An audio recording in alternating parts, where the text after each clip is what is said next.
Hi குட்டீஸ், இப்போ நம்ம உயிரெழுத்துக்களை பற்றி தான் பார்க்க போகிறோம். உயிரெழுத்துக்கள் மொத்தம் 12. அ அம்மா, ஆ ஆடு, இ இடுக்கி, ஈ ஈட்டி, உ உடுக்கை, ஊ ஊஞ்சல்,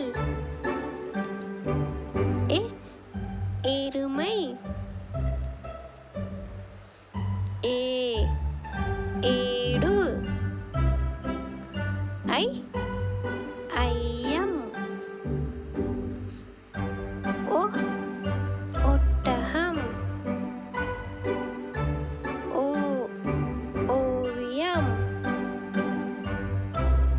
ஔ ஔவையார். இந்த வீடியோ உங்களுக்கு பிடிச்சிருந்ததுன்னா லைக் பண்ணுங்க, ஷேர் பண்ணுங்க அண்ட் சப்ஸ்கிரைப் பண்ணுங்க.